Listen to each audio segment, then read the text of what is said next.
perform the frontline indices. Shares of JM Financial tumble after the RBI crackdown, even as the company claims there are no material deficiencies or governance lapses. IFL Finance hits the 20% lower circuit for the second day, despite a $200 million liquidity commitment from Prem Vatsa's Fairfax, which already owns a sizable stake in the IFL group companies. Mahanagar gas slips over 15% after Citi downgrades the stock to sell. The target price is also cut to 1,405 rupees a share from 1,480 rupees earlier. Citi says that the recent comments from the oil minister could have an impact on exclusivity and margins.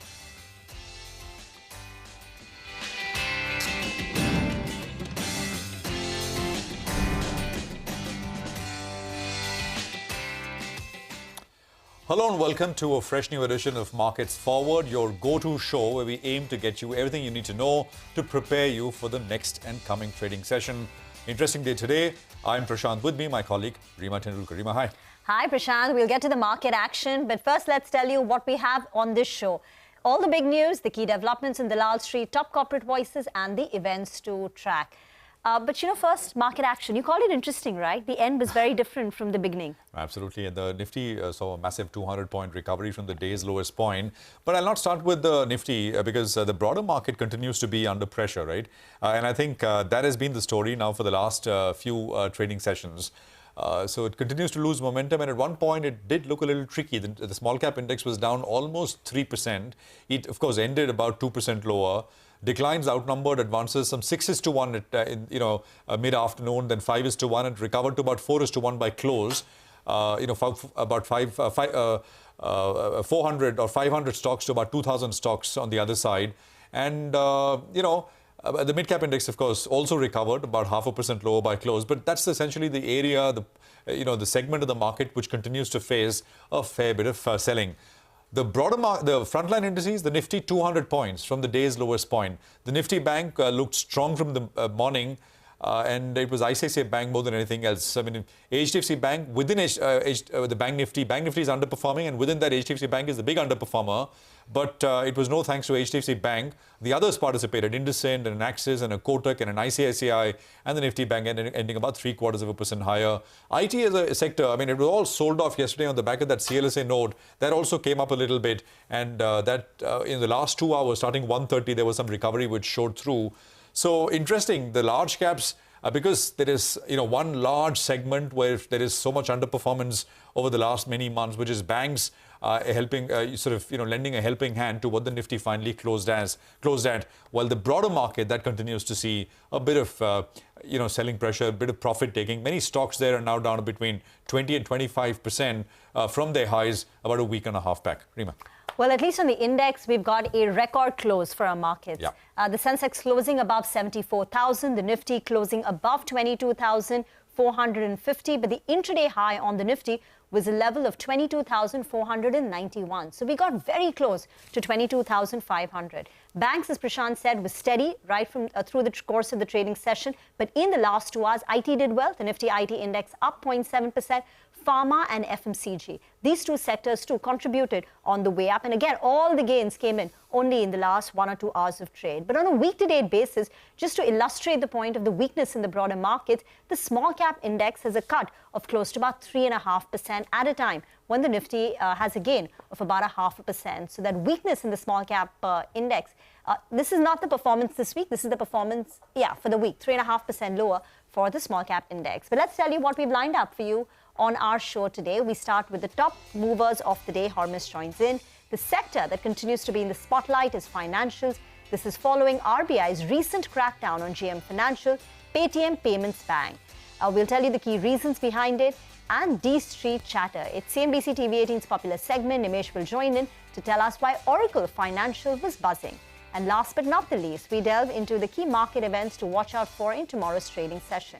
But first up, as always, it's over to Hormuz for the big movers and shakers of the day. Hormuz. Unbelievable recovery, right, in the second half of the trading day, and private sector banks are there to be thanked the most in that case, and they held up all through the day, and it was the private banks there. Axis, Kotak, HDFC Bank cooled off from the highest point of the day, but still a contributor nonetheless. IndusInd and ICICI, as Prashant said, all of them putting their hand up and ensuring that the Nifty ended in the green. But one pocket of the financials that continues to sulk is NBFCs, and those developments continue to put pressure on these stocks. IIFL Finance 20%, another second straight lower circuit there. JM Financial recovering after the clarification towards the close of trade. Piramal, Chola Finance and Manappuram all continuing to bear the brunt of the developments there.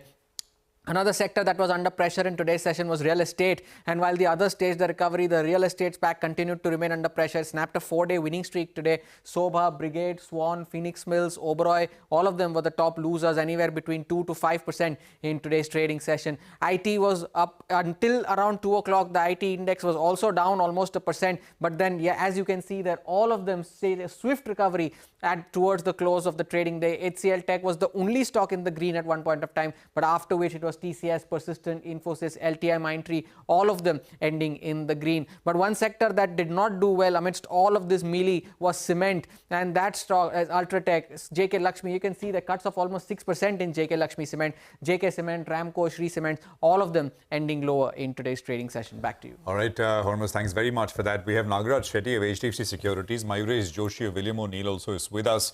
Gentlemen, great to have both of you here. Thanks very much. Nagaraj, a bit of a divergence, right? Broader market is seeing pressure. Large caps continue to be strong. These divergences can stay like this for a while, but what did you make of the price action? Yes, rightly said, Prashant. Nifty has been in a strong uptrend recently we have seen. But if you look at the last three sessions of consolidation movement and today's attempt of sharp upside bounce, upside moment is indicating that bullish rising three method type candle pattern forming at the Nifty on the daily time frame chart. I'm expecting Nifty to move towards the new all-time highs, and the upside target would be around 22,800 odd levels, where next series of some Fibonacci extensions will come in. And as far as the broader markets are like mid cap and small caps are concerned, I'm expecting this time this correction mode is likely to end.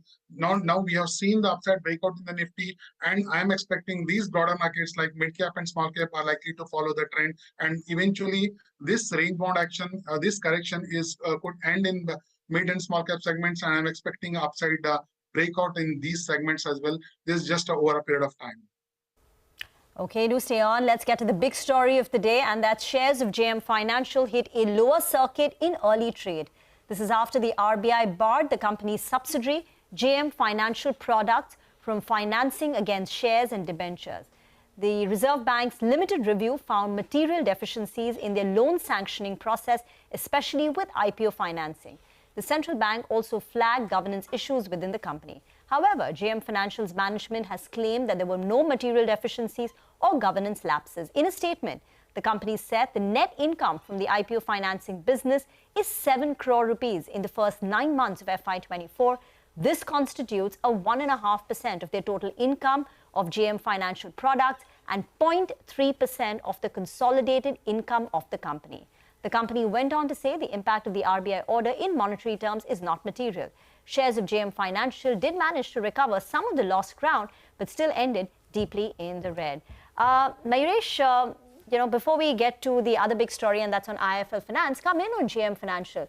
The management says the impact on the consolidated book is 0.3%, plus they've got that liquidity backstop of $200 million from Fairfax. Is the stock price, the fall of 10%, a little bit overdone? And do you see a ripple impact on the rest of the industry? Afternoon, I think you've already started seeing some elements of RBI action come through. IIFL Finance first, JM was the next player in line. But the statement that has come through from JM Financial, obviously that will give a huge respite, both in terms of the price as well as expectations in terms of the earnings damage. Going by the press release, it seems that it's going to have a very, very minuscule impact in terms of what the RBI circular had pointed out. And therefore, in that regards, whether there is a balance sheet impact that lingers on for a length of time doesn't seem to be the case. However, I think the street will still want some element of clarifications to come through from both ends. The management has already given a clarification. whether there are no unseen issues that still linger onto the balance sheet, and what does the regulator do in that regard. But going by the clarification and the press release, one can really expect a good amount of relief that can come through for the stock, as the financial impact probably seems to be very, very minuscule. IIFL Finance is the other one, right, Mayuresh? Well, that was again on a lower circuit. The stock's fallen about 36% in the last two sessions. This, of course, after the RBI ordered it to stop sanctioning and disbursing fresh gold loans. There was, of course, a $200 million liquidity commitment from Prem Vatsa's Fairfax Group, which owns a sizable stake in the IIFL Group. Fairfax owns about 15% stake in IIFL Finance. It also has over 27% stake in IIFL Securities, which is also listed, 33% stake in 5paisa Capital, which is another group company of IIFL. So that's the IIFL story there. Mayuresh, if you want to quickly jump in, any thoughts on IIFL? Stock's kind of done very well, and there is a large cut here. Business has been doing, growing very, very strongly. There was that Prem Vatsa commitment as well. We don't know in what shape or form. It was a broad statement in support of the group, but there was that number which was thrown in, $200 million. Brief thoughts, Mayuresh, IIFL. No, we'll wait it out, because I think two things happening here, Prashant. I think with the kind of action that has come through, there is going to be a significant impact as far as the gold loan financing business is concerned. Obviously, I think the numbers that have got thrown in from Fairfax, that does add to an element of respite that can come onto the balance sheet for IIFL. But generally, I think I'll wait it out. I will probably want to see what probably happens, both in terms of the regulatory action going ahead. At some point of time, I think the correction will stop. You've already seen two lower circuits come through. But in my opinion, I think the stock will consolidate and wait out over the next few weeks, wait out for Q4 numbers on what probably comes through in regards to this action. Okay, let's get to some market opinion then on these particular issues. Abhishek joins in with what brokerages have made of these developments. Abhishek. Well, Rima, Morgan Stanley has written a note on NBFCs wherein RBI actions have come. They spoke to certain investors, and investors have raised certain questions as well. So, RBI expressed discomfort with respect to exuberant in credit growth in unsecured consumer retail loans. So, actions have been taken against those entities which have been different for different segments or different products as well by RBI. So, magnitude of outcome of actions have also varied. RBI has mentioned that entities have been given time to take corrective action as well. Now, incorrect and premature to make a sweeping statement that there will be an assumption of action in fast-growing, lenders. There will be action from RBI. That's an incorrect and premature decision to make. This is likely to be an overhang on stocks with high loan growth in the immediate term. So, if there are more RBI actions that follows, narrative will gain ground that RBI is taking action on unsecured consumer loans. Back to you. All right. What is the... Abhishek, thanks very much for that. That's essentially what the street is making of it, that note from Morgan Stanley. But what's the industry feedback generally, and what are they viewing all of this action as? Ritu, of course, has been working the phones to get us that perspective. Ritu, over to you. Well, Prashant, the larger message that we gather is that even if these regulatory actions seem harsh in the immediate term, it is to help make the system stronger and help the financial entities grow their revenues in a risk-calibrated manner, because ultimately the buck stops with the RBI when it comes to maintaining financial stability, and it acts when it sees any potential risk emerging in the sector. As SFBC's CEO was telling you earlier in the day, comparing the regulatory action on banks to what veterinary doctors would do to animals, where the action is in their interest, but the animal will protest at the time. So it's also very clear that compliance cannot just be another checkbox exercise, and good governance must be given priority, something that the RBI has been highlighting through multiple public speeches over the course of the last few years. From our understanding of how RBI works, and this has been articulated by the RBI governor himself, the regulator takes very well thought out, deliberated actions only after due diligence and after giving entities several chances to rectify the issues. And even after that, if no corrective action is taken, only then does RBI take these severe restrictions. So to say that, this is a moment of surprise for the entity involved is incorrect, because there's plenty of internal dialogues that happen, and there are various tools with RBI, whether that is penalties, warnings. Back in the day, you had the prompt corrective actions, and now you have embargoes on specific businesses, and sometimes even the supersession of boards. The nature of these actions that we've been seeing from RBI, it is both targeted when needed and also broad-based. So whether it is action on the gold loan segment of IIFL or the digital banking business of HDFC Bank or Bank of Baroda or specific product lines of Bajaj Finance, we've seen plenty examples, or more broad-based ones like the ones we saw in unsecured lending, risk management, compliance, governance. Those are the three priority areas, and the message is clear. If you don't fall in line, there will be action, and there's a clear distinction now in terms of what is tolerable and what is not. All right. Thanks very much, Ritu, for that. That's an important sort of feedback coming in with what the industry is viewing, sort of all of this as, and of course, a little bit from what the regulatory viewpoint is as well.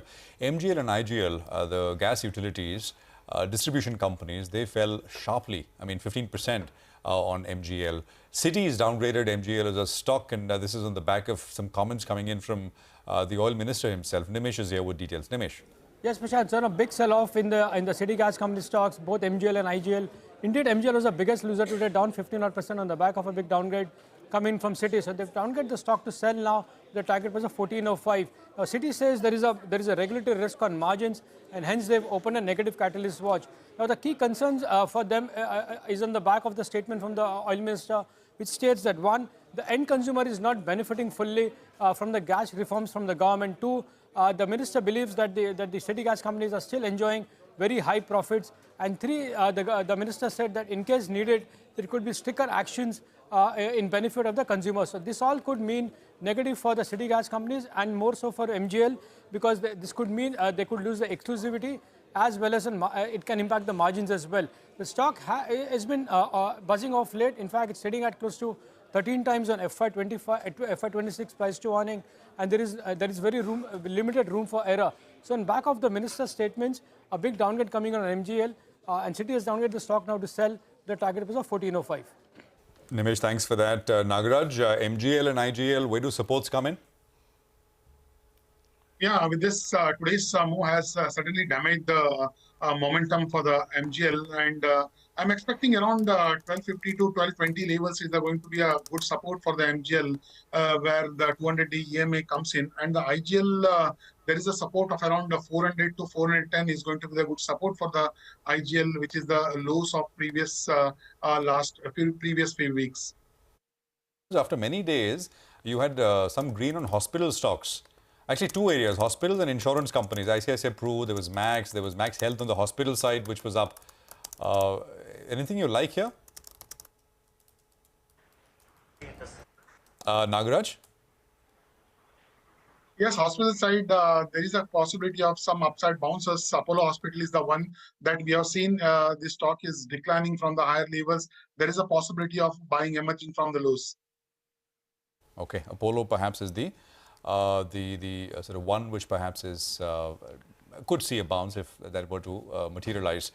We'll tell you what the top corporate voices told us today, and we had a bunch of them actually. Indiabulls Housing Finance was, of course, the first company that we're going to highlight. The firm's management said that it expected a return on assets, a ratio of 3% by the end of FY26. Gagan Banka, Vice Chairman and Managing Director of the company, added that the firm's return on assets on the new books already stands at about 3.5%. Meanwhile, CEO and MD of Tata Technologies, Warren Kevin Harris, said that he is pursuing a target of $1 billion in revenues. He added that there was no plan to integrate the companies and corporate restructuring was off the table. He also said the deal signing momentum of Q3 is expected to continue into Q4. We had Patanjali Keswani, Managing Director at Lemon Tree Hotels, who also joined us during the day. He said that they have around 10,000 operating rooms currently, with 3,500 rooms in the pipeline. He went on to add that they would open about 2,000 rooms, 2,000 to 3,000 rooms every year. So the target, of course, in the next 4 or 5 years stands at about 20,000 rooms in total. Okay, with that, we'll slip into a very short break. We'll thank Mayuresh and Nagaraj for joining in. It's time for a break. We'll get to our popular segment, E-Street Chatter, on the other side. Along with that, the top market events to watch.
Welcome back. You're tuning in to Markets Forward, and it's time now to get an insight into dealing room chatter. Nimesh joins in. Nimesh. Well, it was a strong fight back from the bulls for the markets to end at day's high, but the NBFCs continue to remain under pressure throughout the day. In terms of individual names, the first stock on my list is Oracle Finance. It's been a big outperformer in the IT stocks, Y2D, but even at these levels, after a 50% up move, the stock has seen a bit of buying interest from larger institutions, and hence stock ended at day's high. The second name is Vodafone Idea. Ever since the company announced the board meeting for fundraising and the EGM in April 2nd, first signs of institutional buying interest from larger FIs is what I understand in terms of flow. So Vodafone Idea stands out on back of that. The third name is Juniper Hotels. A recent listing, been consolidating for the last couple of days, but looks like the buying has resumed from larger FIs in that particular stock. And the last name, couple of bank stocks, South Indian Bank and Karur Vysya Bank. While the overall bank stocks did well, these two stocks ended at the day's low, largely on back of large selling pressure. So both were seeing large selling and expect high delivery volumes as well on both these stocks. All right, Nimesh, thank you very much for that interesting list as always. But what to watch out for as we come back tomorrow. Mangalam is here with that list. Mangalam. Well, more macro than micro in tomorrow's trading session, which of course is also the last trading session for this week before we go on a 3-day long weekend on account of Mahashivratri. There's a holiday on Friday. So tomorrow, before tomorrow starts, post-market day, we'll of course hear from Fed Chair Powell's congressional testimony. Any sort of data coming in from there, any important comments would be something that the street would be listening to. Then tomorrow we'll also have the ECB interest rate decision, China trade data early in the morning tomorrow, and US initial jobless claims. All of them are important for the way the global market moves, and then as a result of which the way flows come into India as well. And speaking about flows, we saw massive recovery from the lows on the Nifty today. Nifty Bank did well on the weekly options expiry day. Does Nifty repeat that act and cross that 22,500 mark? Well, that's weekly options expiry for you tomorrow. So those are a bunch of macro cues that we'll be watching out for, a lot more than individual stock-specific news. Thank you very much for that. And with that, it's a wrap on this edition of Markets Forward. We'll be back with more news and updates.